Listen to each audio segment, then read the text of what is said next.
জমিয়তে ওলামায়ে ইসলাম জন্মলগ্ন থেকেই আধিপত্যবাদী ও সাম্রাজ্যবাদী শক্তির বিরুদ্ধে লড়াই করে আসা একটি ঐতিহাসিক রাজনৈতিক সংগঠন। প্রিয় জন্মভূমি বাংলাদেশের স্বাধীনতা যুদ্ধেও এই দলের ভূমিকা ছিল মুক্তিকামী জনতার পক্ষে এবং পাক হানাদার বাহিনীর বিপক্ষে। সেই ধারাবাহিকতায় 2024-এর ফ্যাসিবাদ বিরোধী ছাত্র জনতার আন্দোলনেও আমরা অংশগ্রহণ করেছি। রক্তস্নাত জুলাইয়ে দেশব্যাপী কর্মসূচি দিয়ে মাঠে থেকেছি। দেশের বিভিন্ন স্থানে জমিয়ত, যুব জমিয়ত ও ছাত্র জমিয়তের বেশ কিছু নেতাকর্মী হতাহত ও গ্রেফতার হয়েছেন। আমরা আজ সকল জুলাই শহীদকে শ্রদ্ধার সাথে স্মরণ করে তাদের মাগফিরাত কামনা করছি এবং তাদের পরিবারবর্গ ও আহতদের প্রতি গভীর সমবেদনা প্রকাশ করছি। ফ্যাসিবাদী শাসন আমলে আমাদের দলের শীর্ষ নেতৃবৃন্দ সহ অনেক দায়িত্বশীল মিথ্যা মামলায় দীর্ঘদিন পর্যন্ত কারা ভোগ করে নির্যাতিত হয়েছেন। তাই আমরা চাই না বাংলাদেশে আবারও কোনো প্রকার ফ্যাসিবাদের উত্থান হোক। আমরা চাই না এদেশ পুনরায় কোনো আগ্রাসী শক্তির সেবা দাসে পরিণত হোক। প্রিয় সাংবাদিক বন্ধুগণ, 5 আগস্ট পরবর্তী বাংলাদেশে অন্তর্বর্তী সরকারকে আমরা আমাদের সামর্থ্য অনুযায়ী সর্বাত্মক সহযোগিতা করবার চেষ্টা করেছি। অন্যান্য রাজনৈতিক দলসমূহের সাথে আমরাও জাতীয় ঐকমত্য কমিশনের দীর্ঘকালব্যাপী সংলাপে নিয়মিত অংশগ্রহণ করেছি এবং আমাদের দলীয় মতামত সেখানে তুলে ধরেছি। কিছু কিছু বিষয়ে আমরা নোট অফ ডিসেন্ট দিয়েছি এবং আমাদের ও অন্যান্য রাজনৈতিক দলসমূহের ওই সকল নোট অফ ডিসেন্ট সহই জুলাই জাতীয় সনদ প্রণীত হয়েছে। আমরা যথারীতি তাতে স্বাক্ষরও করেছি। জুলাই সনদ সম্পর্কে আমাদের দলীয় অবস্থান কমিশনে তখন যেমন ছিল এখনও তেমনই আছে।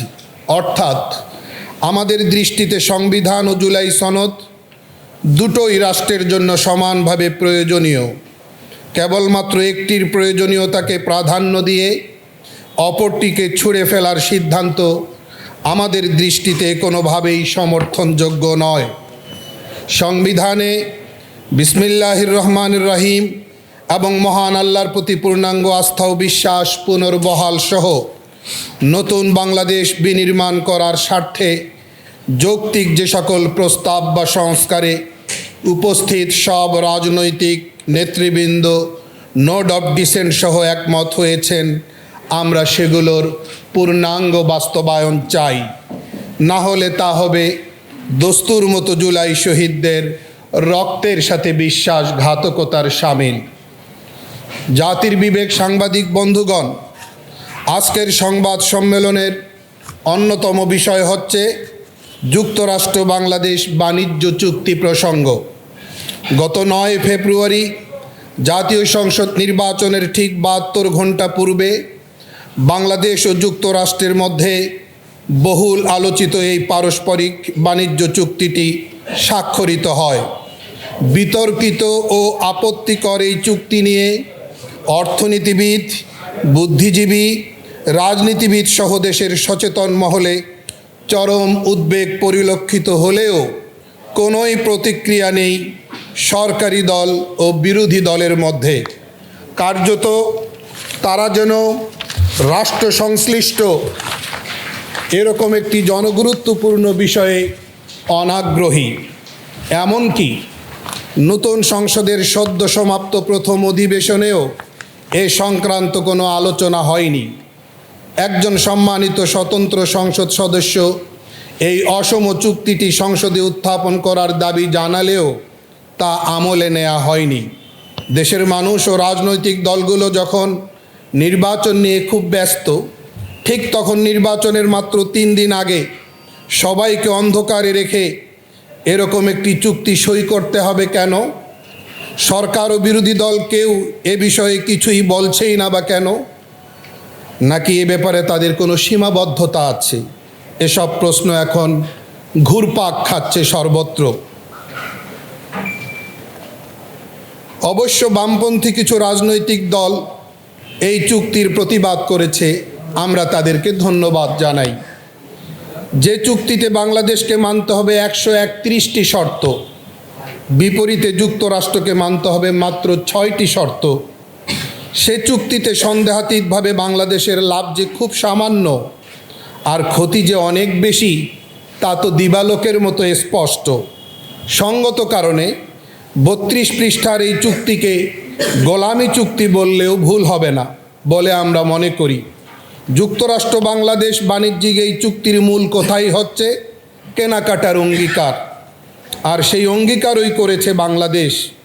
অর্থাৎ চুক্তি কার্যকর রাখতে বাংলাদেশকে যুক্তরাষ্ট্র থেকে বেশ কিছু পণ্য কিনতে হবে।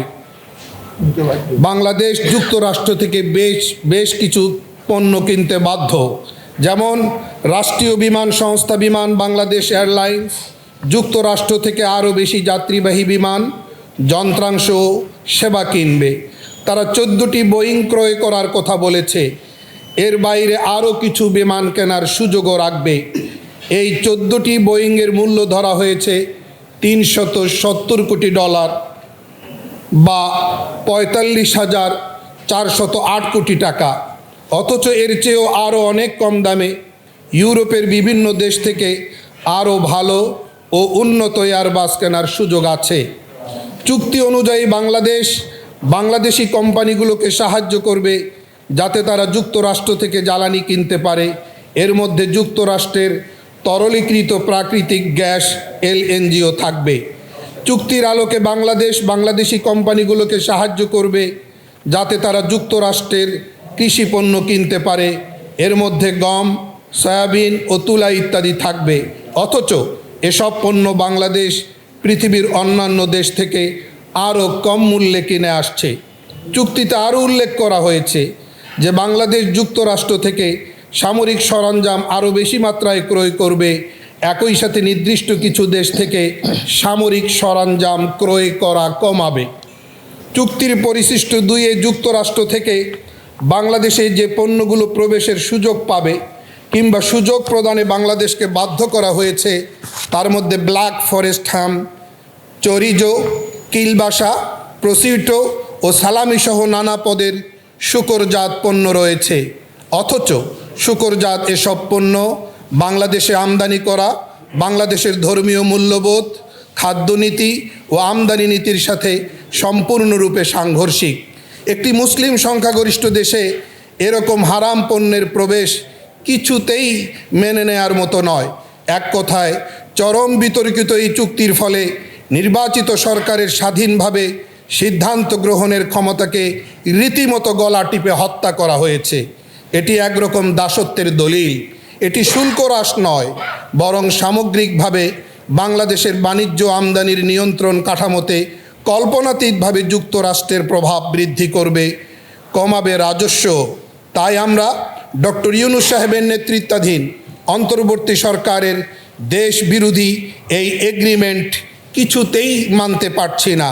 যেমনিভাবে মেনে নিতে পারিনি ঢাকায় জাতিসংঘের মানবাধিকার কমিশনের কান্ট্রি অফিস খোলার 3 বছর মেয়াদি চুক্তিটিও। আমরা অবিলম্বে নূতন সরকারকে জাতীয় চুক্তিসমূহ বাতিল করার কার্যকর উদ্যোগ গ্রহণের উদাত্ত আহ্বান জানাচ্ছি। একই সাথে অতীব গুরুত্বপূর্ণ এমন একটি বিষয়ে সরকার ও বিরোধী দলের নীরবতায় গভীর উদ্বেগ প্রকাশ করছি। প্রিয় সাংবাদিকবৃন্দ, সাম্প্রতিক সময়ে ভারতের পশ্চিমবঙ্গে মুসলিম নির্যাতন উদ্বেগজনক মাত্রায় বৃদ্ধি পেয়েছে। উগ্র হিন্দুরা বিধানসভা নির্বাচন পরবর্তী সময়ে সেখানকার সংখ্যালঘু মুসলমানদের বাড়িঘর, মসজিদ, মাদ্রাসায় ব্যাপকভাবে হামলা, ভাঙচুর ও অগ্নিসংযোগ করে চলেছে। আমরা এরকম সন্ত্রাসী কর্মকাণ্ডের তীব্র নিন্দা ও প্রতিবাদ জানাচ্ছি। নিন্দা জানাচ্ছি বাংলাদেশকে নিয়ে সেখানকার কোনো নেতার ও অধ্যত্বপূর্ণ ও উস্কানিমূলক বক্তব্যের অবিলম্বে বিজেপি সরকারকে মানবতা বিবর্জিত এসব অপরাধ বন্ধ করতে হবে। একই সাথে বাংলাদেশে আবহমান কাল থেকে হিন্দু মুসলিমের শান্তিপূর্ণ সহ অবস্থানের যে সংস্কৃতি চলে আসছে, আমরা সেটিকে ধরে রাখতে দেশবাসীর প্রতি উদাত্ত আহ্বান জানাচ্ছি। পরিশেষে আমরা আপনাদের মাধ্যমে সরকারের কাছে নিম্নোক্ত দাবিগুলো পেশ করছি। 1. অনতিবিলম্বে সরকারকে অন্তর্বর্তী সরকারের আমলে সম্পাদিত সকল চুক্তি জনসম্মুখে প্রকাশ করতে হবে। বিশেষ করে বাণিজ্য চুক্তি ও জাতিসংঘের মানবাধিকার কমিশনের কান্ট্রি অফিস খোলার চুক্তি বাতিলে কার্যকর পদক্ষেপ নিতে হবে। 2. জ্বালানি সংকট নিরসন ও দ্রব্যমূল্য নিয়ন্ত্রণে কার্যকর পদক্ষেপ নিতে হবে। 3. বিদ্যুৎ ও গ্যাস সরবরাহ নিশ্চিত করতে হবে। 4. জুলাই হত্যা, শরীফ ওসমান হাদি হত্যা, পিলখানা ও শাপলা ট্র্যাজেডির বিচার ত্বরান্বিত করতে হবে। 5. আইন শৃঙ্খলা পরিস্থিতি স্বাভাবিক করে জনসাধারণের জানমাল ও ইজ্জত আবরুর নিরাপত্তা নিশ্চিত করতে হবে। 6. নেত্রকোনা, সুনামগঞ্জ, হবিগঞ্জ ও কিশোরগঞ্জ সহ দেশের প্রান্তিক জনগোষ্ঠীর মধ্যে যাদের জমাজমির ফসল পানিতে তলিয়ে গেছে তাদেরকে রাষ্ট্রীয়ভাবে প্রয়োজনীয় সহায়তা দিতে হবে। 7. দুর্নীতি ও চাঁদাবাজি বন্ধে সরকারকে কঠোর ব্যবস্থা গ্রহণ করতে হবে। 8. শিক্ষার সর্বক্ষেত্রে ধর্মীয় শিক্ষা বাধ্যতামূলক করতে হবে।